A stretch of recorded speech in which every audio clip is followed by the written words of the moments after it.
Welcome to day 11 guys. ఈరోజు కొంచెం లేట్గా లేచి కొత్తగా టు డూ లిస్ట్ ప్రిపేర్ చేసుకున్నా. ఆకలేస్తుంది అని ఇంట్లో ఏమున్నాయని వెతుక్కుంటే మక్రోనీ పాస్తా కనిపించింది. రెసిపీస్ కోసం యూట్యూబ్ రిఫర్ చేసి అస్సలు లేట్ చేయకుండా ప్రాసెస్ అయితే స్టార్ట్ చేశాను. ఫస్ట్ మెక్రోనీని సాల్టెడ్ వాటర్లో బాయిల్ చేసుకోవాలి. అది బాయిల్ అయిపోయిన తర్వాత వాటర్ అన్నిటిని స్ట్రెయిన్ చేసి మనకి నచ్చినట్టు కుక్ చేసుకోవచ్చు. నేను ఎగ్స్తో కుక్ చేసుకున్నాను.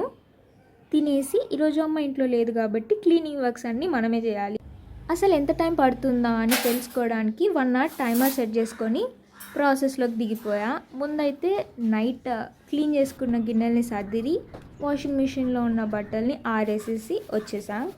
తర్వాత పొద్దున్న తిన్న గిన్నెలన్నింటినీ క్లీన్ చేసేసుకొని ప్లాంట్స్కి వాటరింగ్ చేసి బెడ్ సెట్ చేసుకొని ఇల్లు కూడా క్లీన్ చేసేసా. ఈ ప్రాసెస్ అంతా నాకు ఎగ్జాక్ట్గా 1 అవర్ పట్టింది.